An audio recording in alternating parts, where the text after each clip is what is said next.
الشیطان الرجیم بسم اللہ الرحمن الرحیم. ناظرین، میں آواز حق جاپان ٹاک شو میں میرے ساتھ اس وقت میرے دوست کالم نگار اور معروف تجزیہ نگار جناب ظہیر دانی صاحب ہیں. آپ جانتے ہیں کہ ہمارے پہلے ایپیسوڈ میں ہم نے رویت ہلال کمیٹی کے حوالے سے آپ سے گفتگو کی تھی اور رویت ہلال کمیٹی کے چیئرمین جناب قاری علی حسن صاحب سے آپ نے براہ راست ان کا موقف سنا تھا.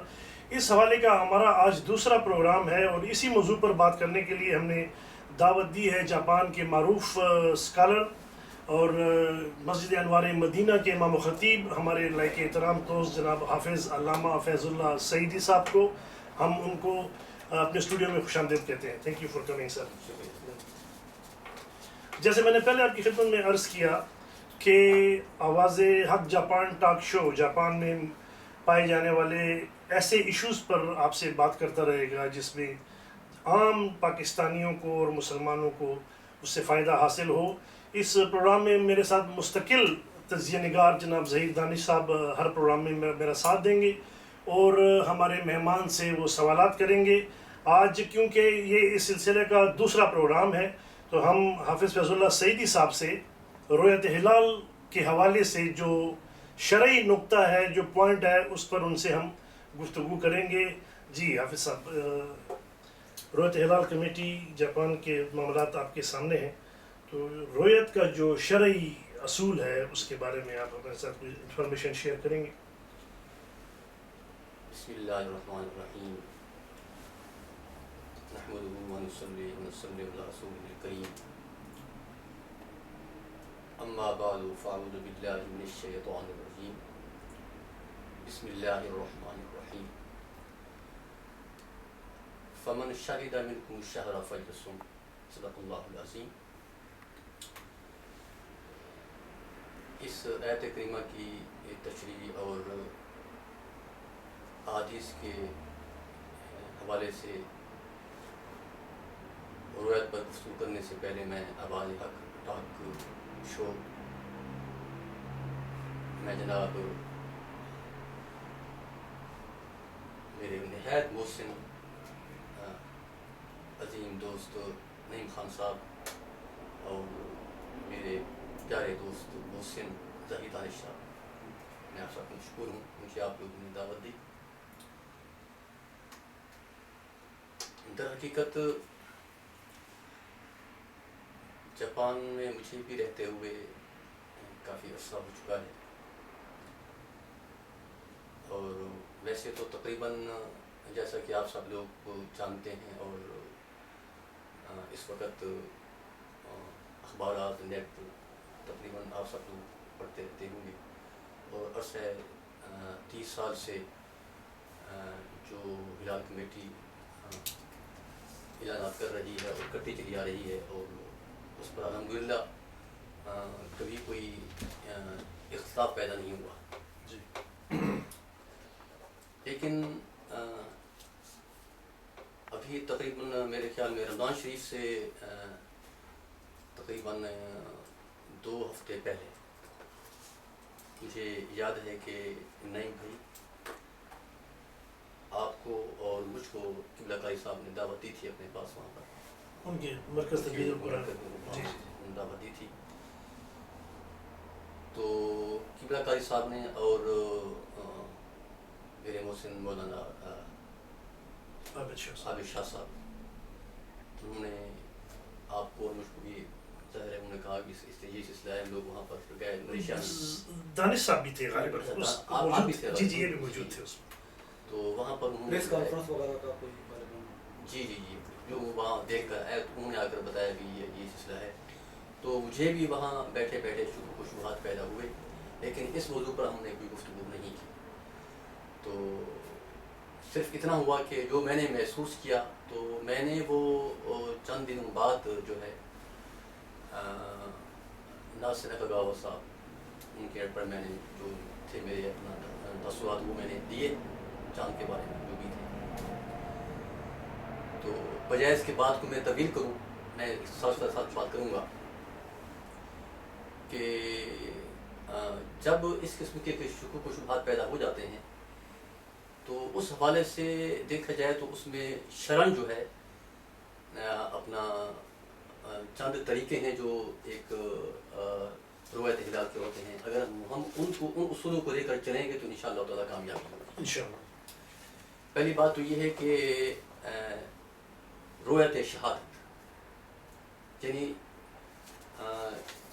جس علاقے میں بھی چاند دیکھا جاتا ہے تو اس میں روایت پر جو ہے نگاہ رکھی جاتی ہے، جس شخص نے دیکھا ہے، جس مسلمان نے جو بھی دیکھنے والا ہے وہ مومن ہے، اس نے چاند دیکھا، اس نے تو اس کی جو گواہی ہے بس وہ کافی ہوتی ہے اور اسی پر جو ہے اتفاق ہو جاتا ہے۔ یہ تو میں نے ایک بات کی ہے، اس وقت میں نے بات کی جیسے ہم جاپان میں ہم رہتے ہیں۔ تو دوسری بات ہے شہادت علی الشہادت، یعنی جیسا کہ کسی علاقے میں کسی نے چاند دیکھا، چاند دیکھنے والا ایک ہو یا دو بندے ہوں، اور وہ جن کو بتا رہے ہوں تو ان کو وہ گواہ بنا رہے ہیں کہ ہم نے چاند دیکھا ہے، ان جو دوسرے ہیں انہوں نے نہیں دیکھا، لیکن جنہوں نے چاند دیکھا ہے انہیں یہ کہہ رہے ہیں کہ ہم نے چاند دیکھا ہے، لہذا آپ ہماری گواہی میں شامل ہو جائیں۔ اچھا، اس کو کہتے ہیں شہادت علی الشہادہ۔ تو اس صحیح۔ وقت میں بھی جب چیئرمین تک، جب قاضی تک بات پہنچے گی تو وہ گواہی بھی قبول ہو جائے گی۔ اچھا، یعنی گواہ جس نے براہ راست دیکھا ہے وہ پیش نہ بھی ہو، وہ پیش نہ بھی ہو، جی جی، اور وہ کسی کو بتا دے کہ میں گواہی دیتا ہوں کہ میں نے چاند دیکھا ہے، جی، جی۔ آپ جا کے میری شہادت پہ ادھر گواہی دیں۔ گواہی دے دیں تو وہ گواہی بھی جو ہے مکمل ہو جاتی ہے۔ ٹھیک ہے، صحیح۔ تو اسی طرح ایک اور گواہی ہوتی ہے جسے کہتے ہیں شہادت علی القضاء، اچھا، یعنی جیسے کہ میں بات کرتا ہوں موجودہ اس وقت جو چل رہی ہے پوزیشن کرنٹ ملیشیا کی، یہاں جاپان میں جو سچویشن کنٹینیو چلتی آ رہی ہے، اس حوالے سے میں بات کرتا ہوں کہ بھئی اگر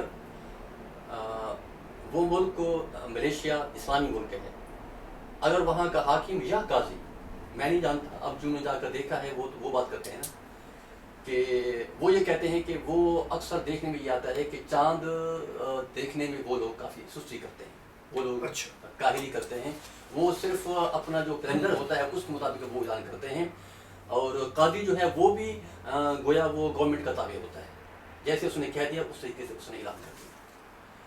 تو یہ اس کو کہتے ہیں شہادت علی القضاء، اچھا، یعنی اس علاقے کے جن لوگوں نے چاند دیکھا انہوں نے قاضی کو بتا دیا، یا جو حکمران ہے جو بادشاہ اس کو بتا دیا، انہوں نے اپنی طرف سے اعلان کر دیا، تو وہ اعلان جو ہے وہ گویا ہم اس کے یہاں جاپانی منتظر تھے، انہوں نے وہاں سے اعلان کیا اور ہم نے جو اس کو فالو کر لیا۔ اور جہاں تک چوتھا جو طریقہ ہوتا ہے، جو میں سمجھتا ہوں کہ باقی تین طریقے آپ الگ رکھیں، میں جاپان کے جو حالات ہیں اب تک جو میں نے محسوس کی، میں بھی یہاں کا باسی ہوں، میں بھی یہاں کا باشندہ ہوں، جی، اور میں بھی یہاں رہ کر جو میں نے محسوس کیا، خود میں نے اپنا ریپلیمنٹ دیا بھی تھا کہ جاپان میں رہ کر تقریباً 3 مرتبہ چاند میں دیکھ چکا ہوں۔ اچھا، میں نے دیکھا ہے، پہلی کا جو چاند نظر میں نے خود دیکھا۔ جو یہ کہتے ہیں کہ نہیں جی ہم نے جو ہے چاند جو ہے جاپان میں نظر نہیں آتا، تو گاڈ از بیٹر، میں کچھ کہہ نہیں سکتا کہ میں بھی انہوں نے نہ دیکھا ہو، لیکن میں نے تو اپنی نظروں سے دیکھا ہے، اور لہٰذا ابھی جو میں بات بتانے لگا ہوں کہ وہ بخاری شریف اور مسلم شریف کی حدیث ہے۔ حدیث پاک میں آتا ہے کہ چاند دیکھ کر روزہ رکھو اور چاند دیکھ کر روزہ افطار کرو، اگر ابر آلود ہو تو پھر 30 دن پورے کرو۔ پورے کرو۔ فَإِنْ علیکم اکمل کے الفاظ ہیں کہ سلاسین، ایک اور حدیث میں آتا ہے کہ سوم سلاسین، سوما یوما، یعنی 30 دن جو ہے وہ پورے کیے جائیں۔